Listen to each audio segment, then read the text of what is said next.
जय हिंद साथियों, welcome to my YouTube channel. Bihar police के लाइव प्रैक्टिस सेट में स्वागत है।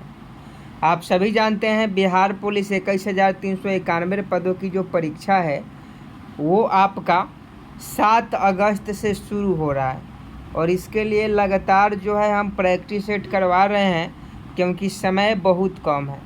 अगर आप अच्छे से तैयारी नहीं करते हैं, अच्छे तरीक़ा से तैयारी नहीं करते हैं तो फिर आपका सिलेक्शन नहीं हो पाएगा और दिन प्रतिदिन जो है उम्र आपका बढ़ते जा रहा है। तो इसके लिए आप 2-3 महीना कम से कम 4 से 5 घंटा डेली आप घर पर पढ़ाई करें, प्रैक्टिस सेट लगाएं और साथ में डेली सुबह 10 बजे आप हमारे साथ जुड़ जाएं क्योंकि 10 बजे सुबह से डेली आपको लाइव क्लास शुरू हो जाता है। जितने भी हमारे दोस्त बिहार पुलिस के हैं वो सभी जुड़ गए हैं, वो सभी जो है वीडियो को शेयर कर देंगे और फटाफट सभी लोग जुड़ जाएं। आज का पहला क्वेश्चन आपके मोबाइल पर, लंदन का वेम्बले स्टेडियम किस खेल से संबंधित है? एक का सही जवाब बताएं। लंदन का वेम्बले स्टेडियम किस खेल से संबंधित है? 1 नंबर प्रश्न का सभी लोग कमेंट बॉक्स में सही जवाब बताएंगे। लंदन का वेम्बले स्टेडियम किस खेल से संबंधित है? ऑप्शन बी फुटबॉल बता रहे हैं तो आपका बिल्कुल सही जवाब है।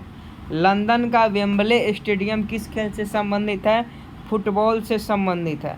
1 का ऑप्शन बी बिल्कुल सही जवाब हो जाएगा। नेक्स्ट प्रश्न 2 नंबर देखिए, क्विक सिल्वर के उपनाम से कौन धातु जाना जाता है? क्विक सिल्वर के उपनाम से कौन धातु जाना जाता है? साइंस का क्वेश्चन है और बहुत महत्वपूर्ण है। 2 का फटाफट सही जवाब बता। क्विक सिल्वर के उपनाम से कौन सा धातु जाना जाता है?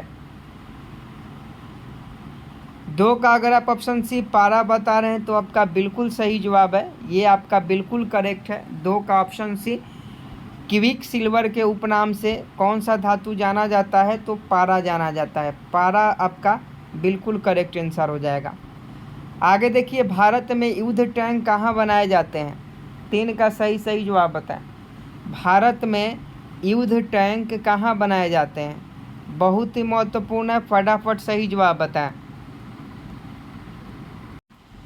जल्दी से बताइए कि भारत में युद्ध टैंक कहाँ बनाया जाता है। 3 का अगर आप ऑप्शन ए अवारी बता रहे हैं तो आपका बिल्कुल सही जवाब है। भारत में युद्ध टैंक अवारी में बनाया जाता है। नेक्स्ट प्रश्न देखिए 4 नंबर, मृग नयनी किसकी कृति है? 4 का सही जवाब बताएं। मृग नयनी किसकी कृति है? फटाफट बताएं 4 का सही जवाब। मृग नयनी किसकी कृति है? वृंदावन लाल वर्मा की। वृंदावन लाल वर्मा की जो कृति है मृग नयनी है। इसका सही जवाब ऑप्शन डी हो जाएगा। क्वेश्चन बहुत इंपॉर्टेंट है। मृग नयनी किसकी कृति है? वृंदावन लाल वर्मा की। नेक्स्ट प्रश्न देखिए 5 नंबर, दलाल स्ट्रीट कहाँ पर स्थित है? जल्दी से फटाफट सही जवाब बताएं। दलाल स्ट्रीट कहाँ पर स्थित है? 5 का अगर आप ऑप्शन बी मुंबई बता रहे हैं तो आपका बिल्कुल सही जवाब है। दलाल स्ट्रीट कहाँ पर स्थित है तो मुंबई में स्थित है। अगला क्वेश्चन देखिए, कबीर की मृत्यु के बाद उनकी समाधि कहाँ पर बनाई गई? कबीर की मृत्यु के बाद उनकी समाधि कहाँ पर बनाई गई? 6 का सही जवाब बताएं। कबीर की मृत्यु के बाद उनकी समाधि कहाँ पर बनाई गई? 6 का अगर आप ऑप्शन ए मगहर बता रहे हैं तो आपका बिल्कुल सही जवाब है। कबीर की मृत्यु के बाद उनकी समाधि कहाँ पर बनाई गई? मगहर में बनाई गई। 6 का ऑप्शन है बिल्कुल करेक्ट है। अगला क्वेश्चन 7 नंबर देखिए, कवि प्रदीप का मूल नाम क्या था? कवि प्रदीप का मूल नाम क्या था? 7 का सही जवाब बताएं। कवि प्रदीप का मूल नाम क्या था? रामचंद्र द्विवेदी। रामचंद्र द्विवेदी आपका बिल्कुल सही जवाब है। कवि प्रदीप का मूल नाम क्या था? रामचंद्र द्विवेदी था। 7 का ऑप्शन डी बिल्कुल करेक्ट है। अगला प्रश्न 8 नंबर देखिए, 1951 ईस्वी में आयोजित प्रथम एशियाई खेल में कितने देशों ने भाग लिया था? 8 का सही जवाब बताएं। 1951 ईस्वी में आयोजित प्रथम एशियाई खेल में कितने देशों ने भाग लिया था? 8 का अगर आप ऑप्शन सी 11 बता रहे हैं तो आपका बिल्कुल सही जवाब है। 11 देशों ने प्रथम एशियाई खेलों में भाग लिया था। आगे देखिए, भारत का प्रथम छापाखाना किसके द्वारा स्थापित किया गया था? 1 नंबर का क्वेश्चन है, सही जवाब बताएं। बिहार पुलिस के लिए बहुत ही महत्वपूर्ण है। भारत का प्रथम छापाखाना किसके द्वारा स्थापित किया गया? 9 का अगर आप ऑप्शन है पुर्तगालियों के द्वारा बता रहे हैं तो आपका बिल्कुल सही जवाब है। भारत का प्रथम छापाखाना किसके द्वारा स्थापित किया गया? पुर्तगालियों के द्वारा स्थापित किया गया था। 9 का ऑप्शन है बिल्कुल सही जवाब है। अगला प्रश्न देखिए कि गोवा को किस वर्ष राज्य का दर्जा दिया गया? 10 का सही जवाब बताए। गोवा को किस वर्ष राज्य का दर्जा दिया गया? ये अगर आप 1987 बता रहे हैं तो आपका बिल्कुल सही जवाब है। गोवा को किस वर्ष राज्य का दर्जा दिया गया? 1987 में दिया गया। नेक्स्ट प्रश्न देखिए, नगर निगम के सर्वोच्च अधिकारी को क्या कहा जाता है? नगर निगम के सर्वोच्च अधिकारी को क्या कहा जाता है? जल्दी से बताएं। जैसे पटना नगर निगम के सर्वोच्च अधिकारी का नाम क्या है? पटना नगर निगम के सर्वोच्च अधिकारी का नाम क्या है? तो सीता साहू। और सीता साहू कौन है? महापौर है। तो नगर निगम के सर्वोच्च अधिकारी को महापौर कहा जाता है, याद रखिएगा। आगे देखिए, प्रथम लोकसभा चुनाव में कितने राजनीतिक दलों को राष्ट्रीय दल के रूप में मान्यता दी गई थी? बहुत ही महत्वपूर्ण क्वेश्चन है। और आपको बता दें कि लोकसभा चुनाव भी है और लोकसभा चुनाव से संबंधित आपको हर वो प्रश्न याद रखना होगा जो इम्पोर्टेंट है। तो 12 का सही जवाब बताएं। प्रथम लोकसभा चुनाव में कितने राजनीतिक दलों को राष्ट्रीय दल के रूप में मान्यता दी गई थी? तो 12 का ऑप्शन भी अगर 14 बता रहे हैं तो आपका बिल्कुल सही जवाब है। आगे देखिए, किस मुगल सम्राट को राष्ट्रीय सम्राट कहा जाता है? 13 का सही जवाब बताएं, बहुत ही महत्वपूर्ण है। किस मुगल सम्राट को राष्ट्रीय सम्राट कहा जाता है? तो देखिए, अगर आप अकबर को बता रहे हैं तो आपका बिल्कुल सही जवाब है। अकबर मुगल सम्राट को राष्ट्रीय सम्राट कहा जाता है। 13 का ऑप्शन है बिल्कुल सही जवाब है। आगे देखिए, दंडकारण्य योजना किस राज्य में स्थित है? बहुत ही महत्वपूर्ण है। दंडकारण्य योजना किस राज्य में है? तो देखिए, यूपी में नहीं है और ना ही महाराष्ट्र में है, यानी ए बी तो होगा नहीं। अगर सी हो या डी हो, दोनों में से कोई एक ही सही जवाब है। तो फटाफट बताएं। तो ये छत्तीसगढ़ हो जाएगा। Chhattisgarh will be right answer. Next प्रश्न देखिए, प्रथम ऐतिहासिक सम्राट किसे माना जाता है? 15 का सही जवाब बताएं। प्रथम ऐतिहासिक सम्राट किसे माना जाता है? 15 का सही जवाब बताएं। प्रथम ऐतिहासिक सम्राट किसे माना जाता है? तो चंद्रगुप्त मौर्य को माना जाता है। प्रथम ऐतिहासिक सम्राट चंद्रगुप्त मौर्य को माना जाता है। 15 का ऑप्शन है बिल्कुल सही जवाब है। अगला क्वेश्चन देखिए, कूका आंदोलन कहाँ हुआ था? कूका आंदोलन कहाँ हुआ था? बहुत ही महत्वपूर्ण प्रश्न है। ये आपका पंजाब में हुआ था। 16 का ऑप्शन सी, याद रखिएगा। कूका आंदोलन कहाँ हुआ था? पंजाब में हुआ था। आगे देखिए, राष्ट्रपति पर महाभियोग का आरोप संसद के किस सदन के द्वारा लगाया जाता है? आप सभी जानते हैं संसद सदन में 2 होता है, एक लोकसभा, एक राज्यसभा, जिसे एक उच्च सदन कहा जाता है और एक निम्न सदन कहा जाता है। तो फटाफट आपको बताना है कि राष्ट्रपति पर महाभियोग का जो आरोप है संसद के किस सदन के द्वारा लगाया जा सकता है? तो इसका सही जवाब आप किसी भी सदन के द्वारा, लोकसभा भी लगा सकता है, राज्यसभा भी लगा सकता है। तो ये ऑप्शन सी हो जाएगा। नेक्स्ट प्रश्न देखिए, संविधान के किस अनुच्छेद के द्वारा राष्ट्रपति को अध्यादेश जारी करने का अधिकार है? 18 का सही जवाब बताएं।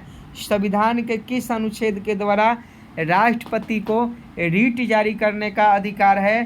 तो इसका सही जवाब ऑप्शन बी आर्टिकल 123 हो जाएगा। ऑप्शन बी बिल्कुल सही जवाब है। अगला क्वेश्चन देखिए, बेगम हजरत महल ट्रॉफी का संबंध किस खेल से है? बेगम हजरत महल ट्रॉफी का संबंध किस खेल से है? ये आपका राष्ट्रीय महिला फुटबॉल से है। बेगम हजरत महल ट्रॉफी का संबंध राष्ट्रीय महिला फुटबॉल से है।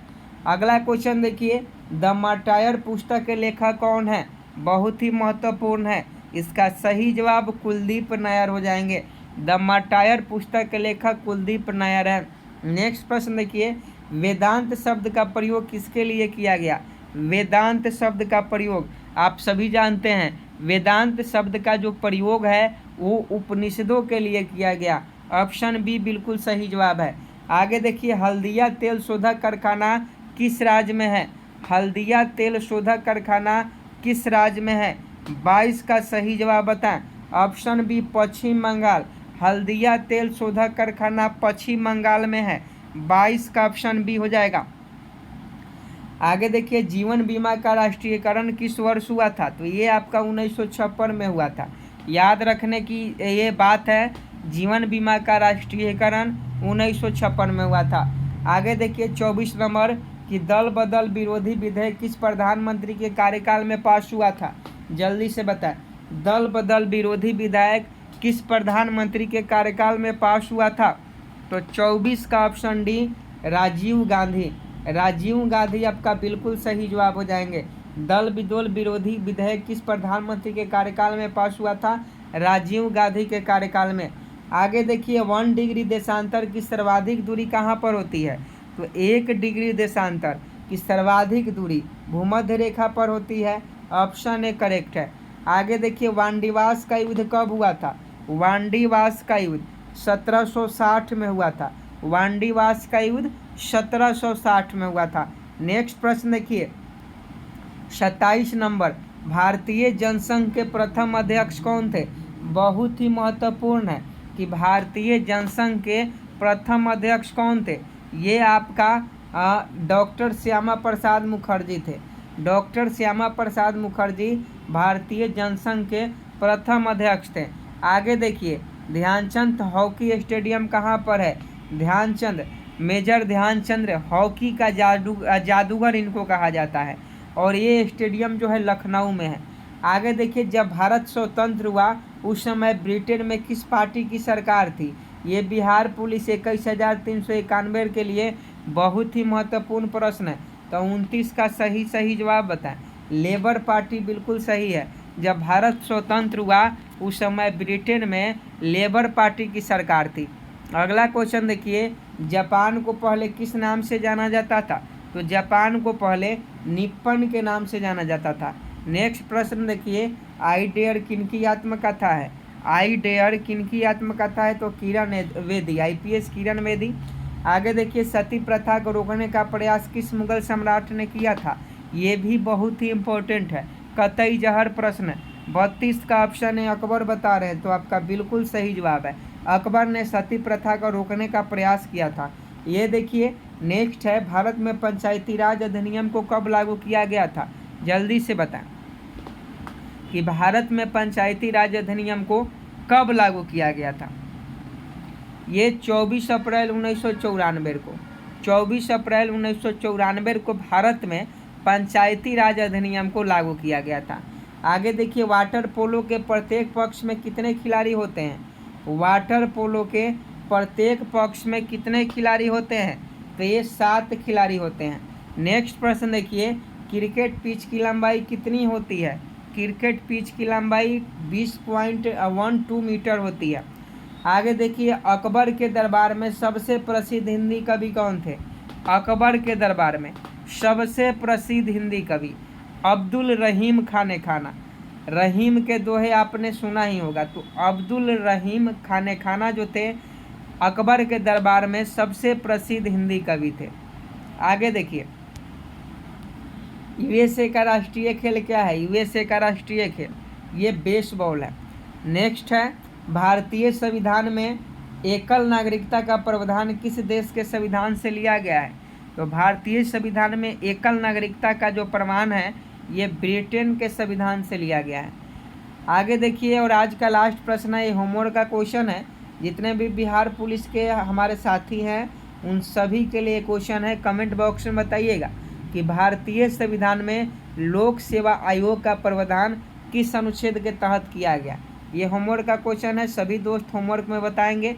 और अभी तक आप इस वीडियो को लाइक नहीं किए हैं तो आप सभी से रिक्वेस्ट है वीडियो को लाइक कर दीजिए, क्योंकि बहुत मेहनत से वीडियो बनाया जाता है, बहुत मेहनत लगता है क्लास कराने में। तो वीडियो को लाइक कीजिए और चैनल को अभी तक सब्सक्राइब नहीं किए हैं तो चैनल को सब्सक्राइब कर बेल आइकन को प्रेस कीजिए। जय हिंद, जय भारत।